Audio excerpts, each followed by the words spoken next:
Ahoy, salty dogs, welcome to the moon. My name is Lenscap, and today we're playing Stationeers. Look, I learned I can turn the camera on myself. I didn't know you could do that until just recently.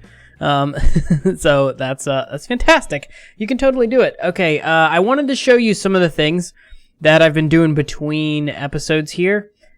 Dudes, I am so excited for today. Today is when it really starts to get fun, okay? In this episode, we're gonna start putting the first of the rooms into our underground base here, and it's also when the game's gonna start bugging out on us the most, but it's also, but it's gonna be worth it, because our base is gonna be sick nasty sweet. Let's throw this on the ground so we can turn it on, and then you can actually pick this up and put it back in your backpack. It's a better light than the headlight. The flashlight kind of thing. Speaking of, there's now a keybind for that. You can tap L and turn it on or off.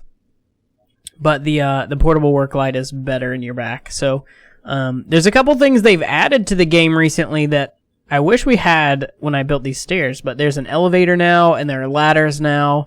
But I'm going to leave the stairs for the main entrance, and we'll probably use the ladder and the elevators elsewhere in the base. But I have constructed this, the entrance to our facility. I don't think I'm going to put a facade on it, honestly. I like seeing the exposed wires and stuff. Like, I like that industrial look and feel. So we're going to do that. I'm not sure about these blast doors, though. There are also these airlock doors, which are, like, rounded. We might check those out and try those instead. But I want to show you the airlock. Now, for now, I don't actually have power down here. It's just running off this battery and this APC. That's why this light's not on. But here's our airlock. I feel like this has everything we're going to need in it, and all of this is running off this APC. I'm a little bit concerned about the battery charger running off of it. We may remove that and put that elsewhere, maybe on a different circuit, because I don't want this one battery charging 5 other batteries. Like, that doesn't make any sense. If we lose power to the rest of the base, I want this airlock to function, which is why I've set it up this way. So it's running off this APC. There's an airlock console that will, that we can configure and control all of this. Right now, there are no gases in our airlock tank, which is this tank. And basically, this tank's job is to hold all of the gases for the airlock. So when we pump gas into the airlock, it comes out of this tank. And then when we cycle the airlock back to vacuum, it pumps all the gas back into that tank. So that'll generally be breathable atmosphere eventually. Once we pressurize the rest of the base, we'll have breathable atmosphere in that tank as well. And because this internal door will be open to the rest of the base, it will cycle and stay breathable. So that'll be really nice. For now, there's no real reasonable power in this room though. So we just got to use the crowbar to open the blast door. Unable to force open doors currently powered. Oh. Right. So we can't actually do that. Okay, we'll need to turn this off then. And then we can force the door open and see how much I've done in the rest of the base, which is basically none. I did put these consoles on either side of the door as well, so we can force cycle the airlock if we need to. Maybe if we leave through a different opening, yeah, that would do it. Now, we're using the blast doors, so they don't have an access button. The airlock doors actually do. And I kind of want to take a look at those, though. We might like them better. Let's see. Let's take up the blast doors. Just so we can kind of get an eye for what the airlock doors are going to look like. Here, let me pick these up so we don't lose them. Oh, they don't stack. That's interesting. Okay. They don't stack. Okay, that's fine. And then the airlock doors we'll just put in the same place they were. They will actually connect to power and stuff. Yeah, like this has a button on the outside, so we could force that to cycle if we wanted to. I'm not sure I like these doors as much, though, because they kind of have this white facade already on them. I guess we could paint it if we wanted to. I do like the round door, though. I like the roundness of the door, but there's this step right there that kind of hinders your movement right as you walk over it. I'm not sure how I feel about that exactly. Yeah, oh, you know what? And I think if we do this airlock door this way, let me force this open. Is there a keypad on the other side of it as well? Okay, there will be.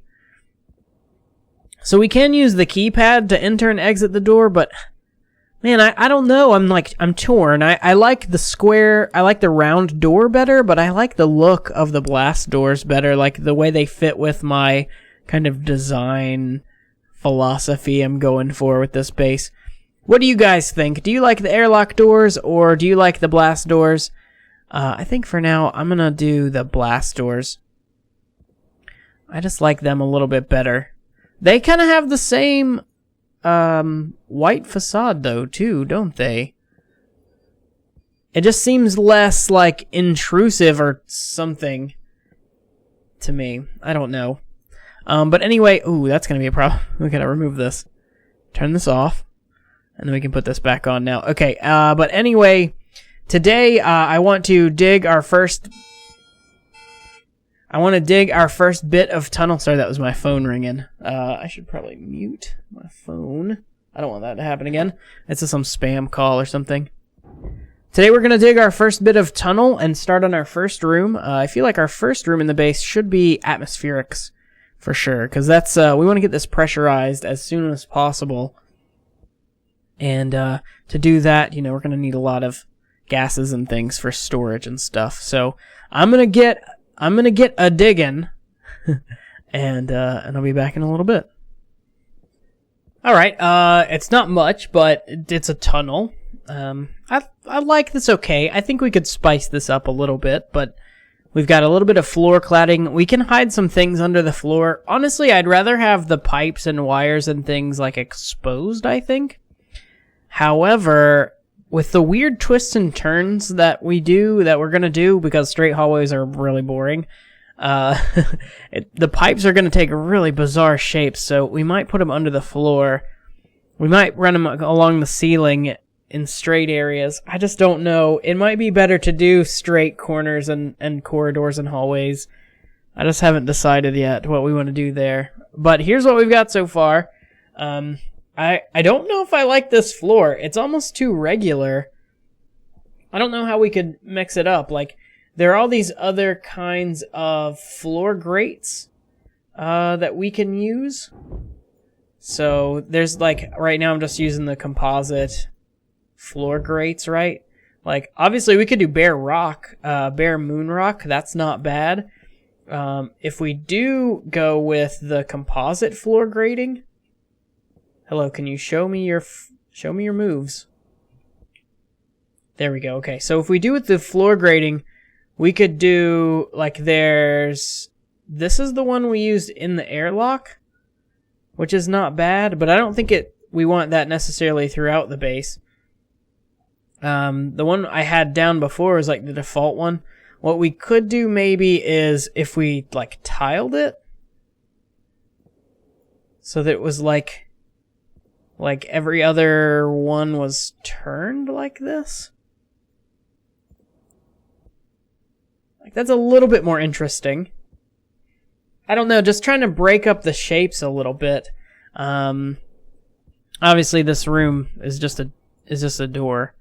It's literally right up against the rock like that.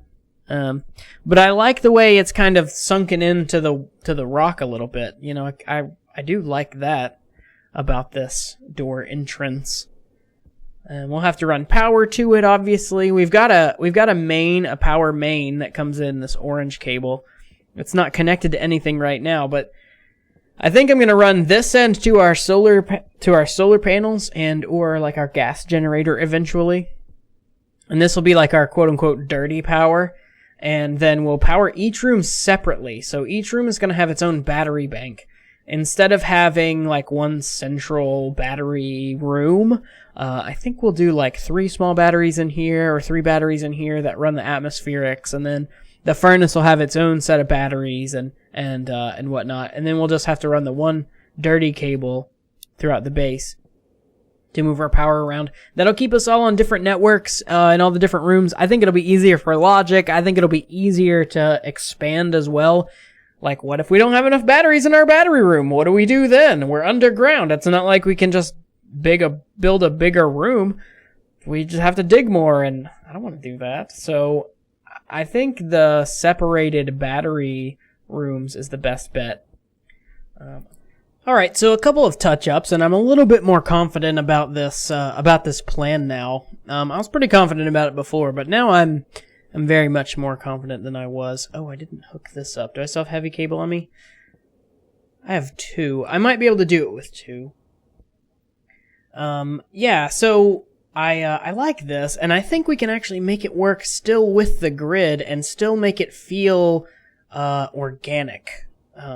You know, like the way we've got the rock wall poking out through the... Here, can I hide my HUD? It doesn't hide my tool if I do that. Okay, but I can switch tools. Yeah, but the way we've got the kind of the rock walls showing, but we've still got the things on the grid, like this, and the grid in places where they're necessary. I actually really like that. It feels very industrial still, without like losing that. What is it? I'm thinking of without losing that kind of piecemealed cave, you know, feeling. Like it almost feels like we found a cave and then we've built into it instead of digging a hole. Although that's what we're doing, so that's just as accurate, I guess. Okay, so we want this to be a 3-way junction. Like this, and we'll just do like that. And this way I've got a wall with some interesting information, so as soon as you walk through the door you can see some stuff. Maybe we'll have like the pressure and the temperature. I don't know. We could even put a gas sensor right here and make this a corner. If we can fit a gas sensor there. I'm not sure that'll fit on the grid right there, but I think it will. I think it will. Can we make one real quick? Let's see if that'll work. If we can do that, then we'll definitely do temperature and pressure there. That'll be way easier than having to try and connect it to another logic network somewhere. Let's see. I've got stuff in the electronics printer, so let's find a sensor. That's going to be a kit. Kit sensor. There we go. That's pretty easy. And build this. It won't take very long at all. Right on. So there's our sensor. Hopefully the gas sensor is going to fit where I want it to fit. I mean, if it doesn't, like, it's not a huge deal. We can move this stuff around. That's the thing. Like, we're just starting, so we can totally move these things around as we see fit. I actually like the way this pipe kind of snakes across the room like this and then goes into the atmospheric room. Today we're just kind of getting a handle on where we want our things. Oh yeah, this will definitely work. We can totally put a gas sensor right here. Oh, that's perfect. Alright, so then instead of a junction, this becomes a 4-way corner, I think. Yeah. A 4-way corner just like that. And now our gas sensor's hooked up, and we can put the right cartridges in these monitors, in these consoles, and we'll be able to read that information from the gas sensor. So we don't even need to connect this to another network. I think that's how that works. I think that'll work just fine. I did put a transformer here. I don't think we need it. We could probably have used something else, but I wanted these on their own network. I also didn't want, in case we get like nuclear batteries in the future, I don't want those draining so much power that we burn out lines. So I feel like any time that we come off this main line, we'll add in a transformer. Not necessarily a large one, but better safe than sorry. Well, you know, one thing we could do actually is add one of the big transformers, maybe like right here. Like dig this out a little bit more and put a big transformer right there. And then we just run this through that, and then everything else comes into that. I don't know. We'll cross that bridge when we get to it. I like the way this is coming along, though, and I really think this idea is going to work. The biggest concern that I have now is that the moon rock. I've heard some people say it's airtight. I've heard some people say it's not airtight. If it's not airtight, we've got a real problem on our hands, because that's most of my walls.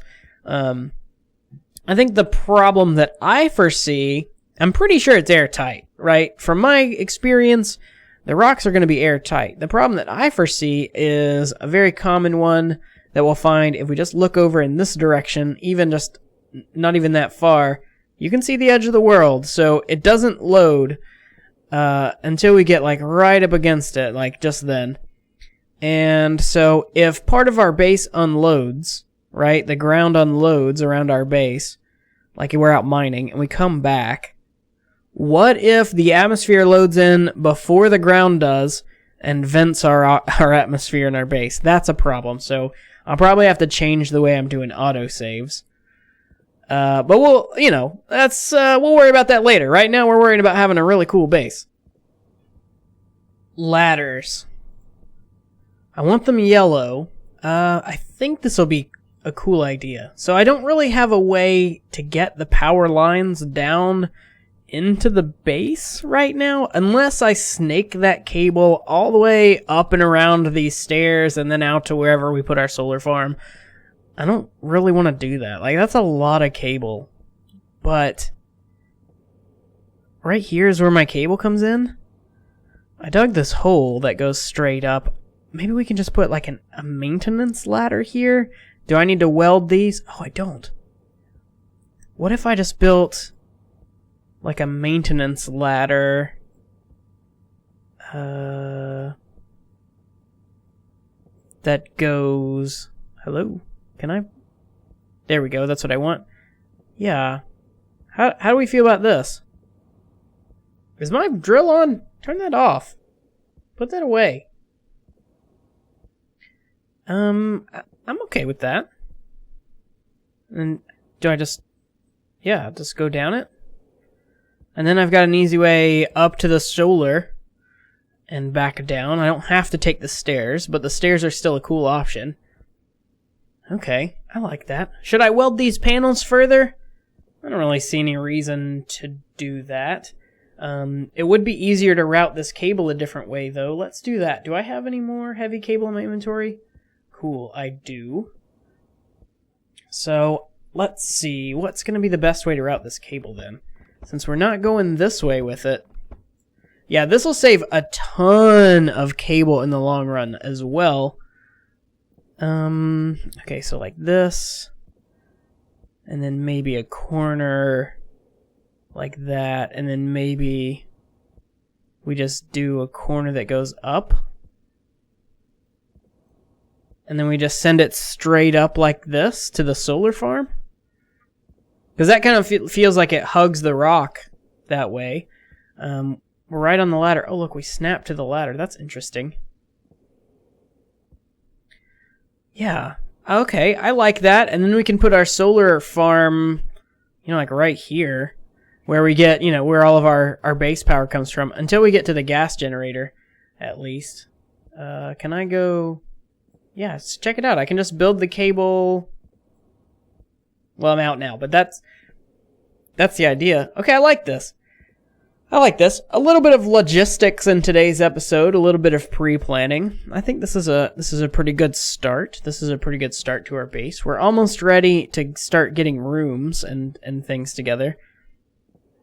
I like this access, kind of this roof access, this... I don't know. Maybe we'll put a sign up that tells us solar access or something like that. Alright, so thinking about this a little bit more in my head, I've thought of a problem or two that I might have with the way I've got this set up so far.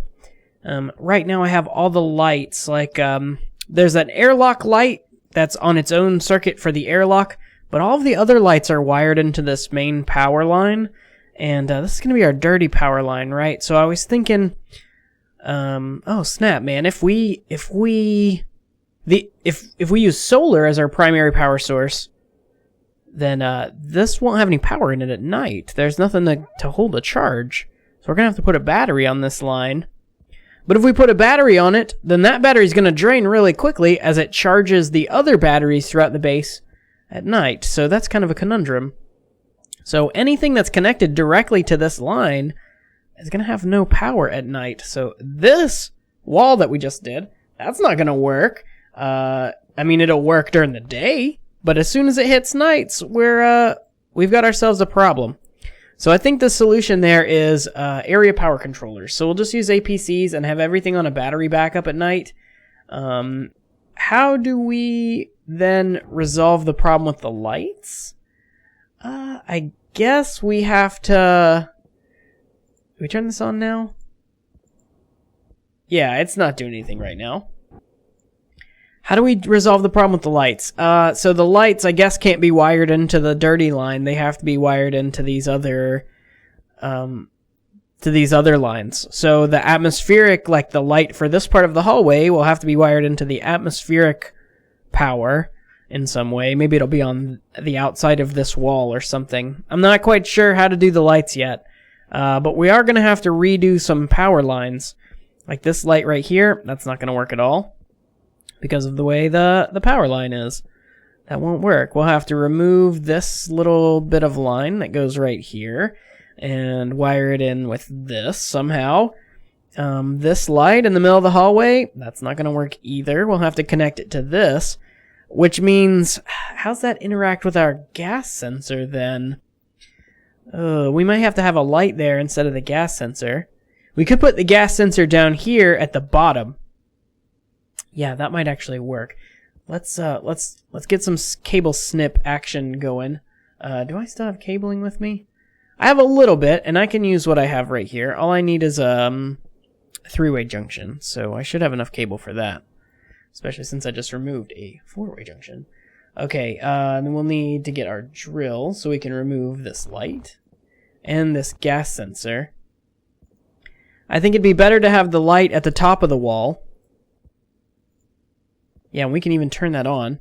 This way we can kind of get an idea of how bright it's going to be in here too. Let's throw this on the ground and turn it off. It's not very bright, is it? No, it most certainly is not. What if we have the airlock light on as well? That helps some. Yeah, we're going to need a lot more lights. I think in the ceiling is going to be a better option for that light then. Alright, let's turn this on and put it back in our backpack. The power's low on it, so that's kind of a problem. Okay. So then we'll remove the light. And we'll put it here instead. And I think I have some little light cables left. So let's get ourselves a corner here. And try and put this light in. Is that better? I think that's going to be better.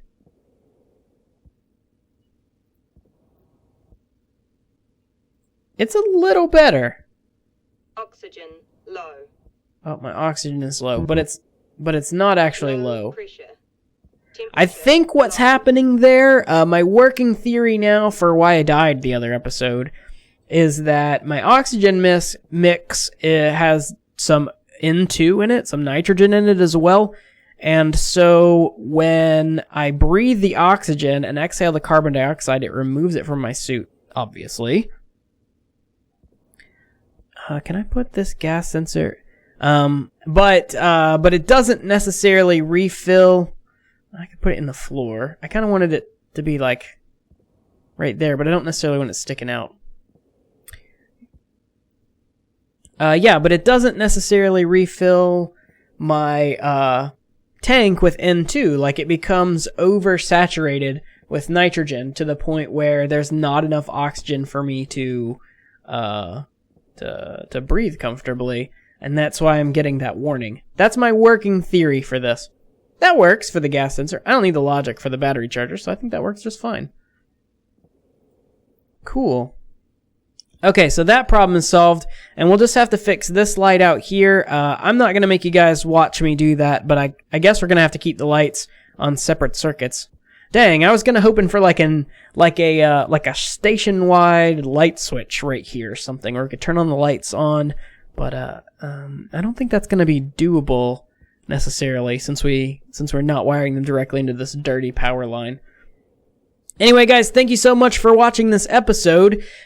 It was a little bit of a buildy one, a little bit talky-thinky, but talky-thinky.